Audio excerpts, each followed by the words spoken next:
Hello friends, आज हम बात करते हैं वोल्टेज के बारे में कि वोल्टेज क्या होता है। ठीक है।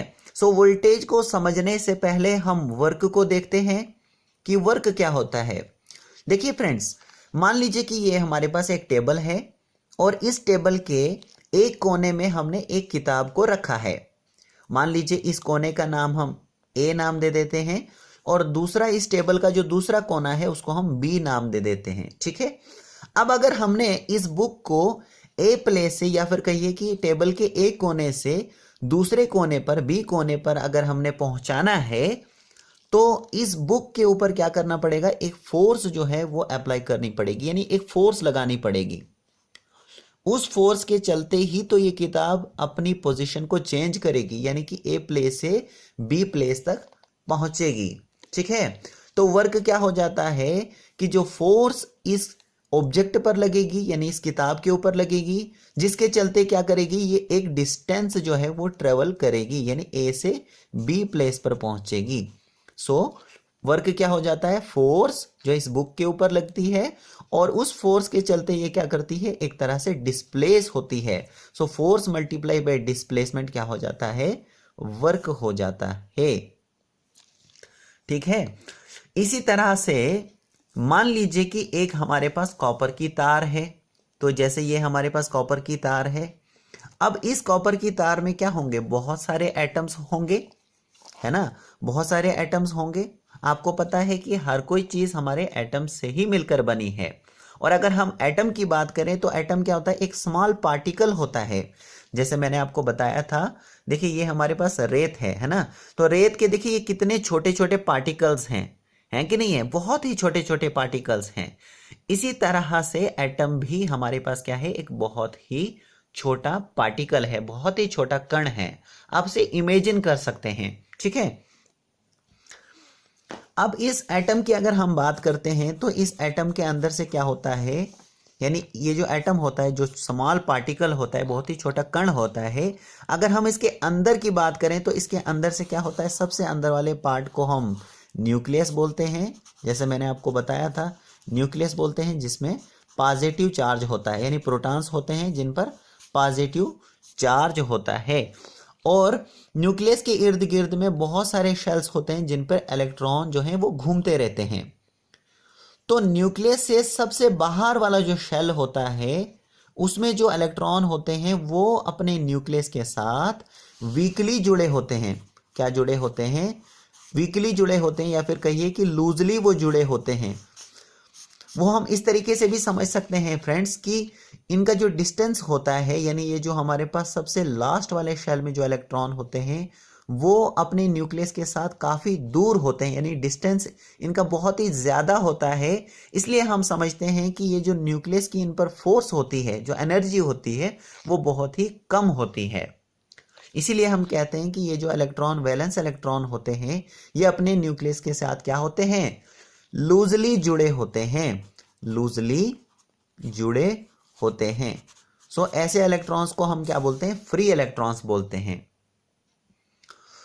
तो इन इलेक्ट्रॉन्स को आसानी के साथ निकाला जा सकता है।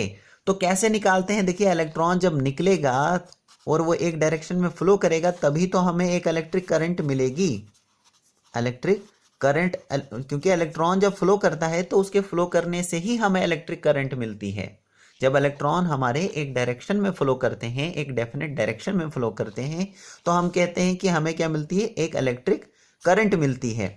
अब देखिए ये जो हमारे पास फ्री इलेक्ट्रॉन हैं, जो हम वैलेंस शेल में हैं, उन पर एक एनर्जी अगर लगेगी, बाहर से अगर एक एनर्जी लगेगी या फिर एक तरह से एनर्जी अगर हम बाहर से देंगे, तो क्योंकि ये लूजली जुड़े होते हैं न्यूक्लियस के साथ तो ये आसानी के साथ निकल सकते हैं।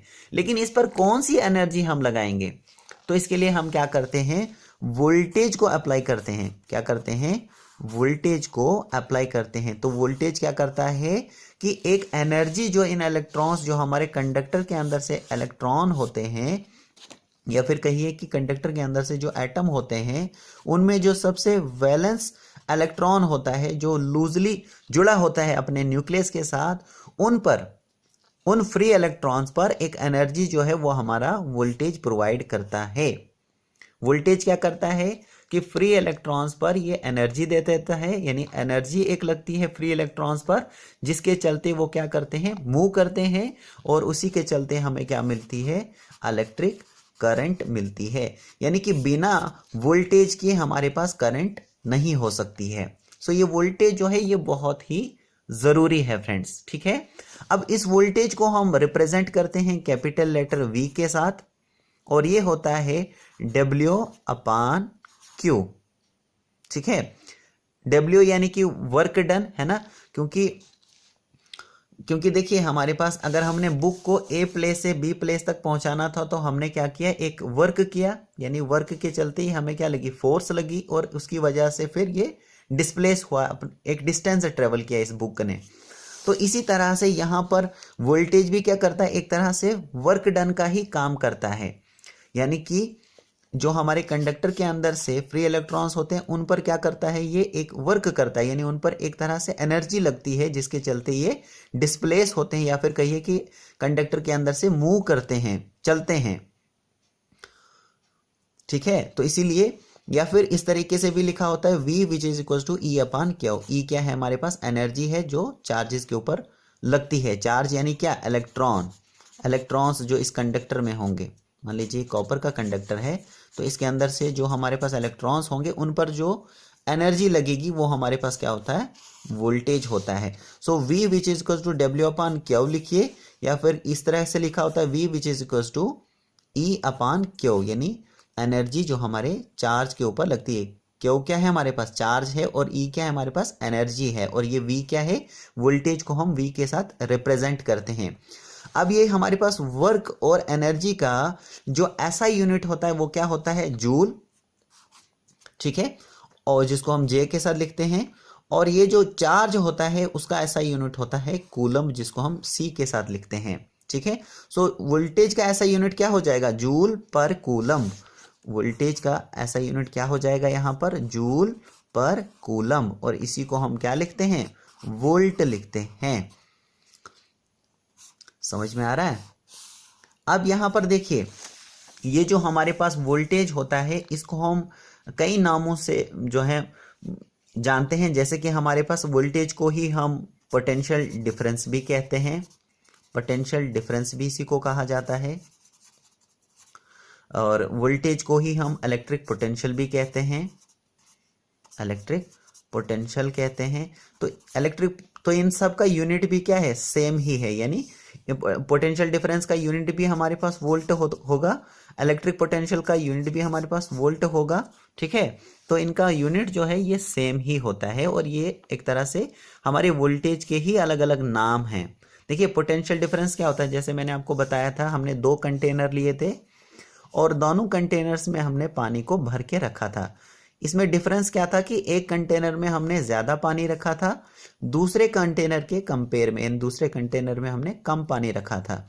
तो बीच में जैसे ही हम पाइप को फिट करते थे तो पानी जो है हमारा हाई से, यानी जिसमें ज़्यादा पानी, जिस कंटेनर में पानी ज़्यादा है वहाँ से लो कंटेनर में जिसमें पानी कम है वहाँ की तरफ फ्लो करता था। और कब तक ये फ्लो करता था, जब तक ना इन दोनों कंटेनर्स में पानी का जो लेवल है वो बराबर हो जाता था।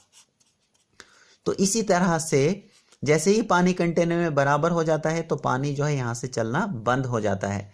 तो यहाँ से हमने क्या सीखा था कि अगर हमने पानी को फ्लो कराते रहना है तो हमने पोटेंशियल जो है वो मेंटेन रखना पड़ेगा, यानी एक में पानी का लेवल ज़्यादा रखना पड़ेगा, दूसरे में कम रखना पड़ेगा। इसी तरह से हमारे वोल्टेज में भी, जहाँ पर अगर हमने सर्किट में करंट को अगर मेंटेन रखना है, यानी फ्लो करंट जो है फ्लो करती रहे, तो हमें क्या करना पड़ेगा, पोटेंशियल डिफरेंस जो है मेंटेन करना पड़ेगा। इसीलिए जैसे यहाँ पर लिखा होता है 220 वोल्ट की मान लीजिए यहाँ पर बैटरी होती है, तो इसका मतलब होता है प्लस 220 और माइनस 220 वोल्ट का पोटेंशियल डिफरेंस होता है। इसी तरह से मान लीजिए कि यहाँ पर 9 वोल्ट की अगर बैटरी होगी तो इसका मतलब होता है प्लस 9 वोल्ट और माइनस 9 वोल्ट का क्या है, पोटेंशियल डिफरेंस होगा। सो ये पोटेंशियल डिफरेंस जो है बहुत ही ज़रूरी है, यानी ये वोल्टेज जो है ये बहुत ही ज़रूरी है। वोल्टेज के बगैर हमारे पास कोई भी करंट हमारी फ्लो नहीं करेगी। सो आई होप कि आपको ये क्लियर हो चुका होगा। So thank you very much.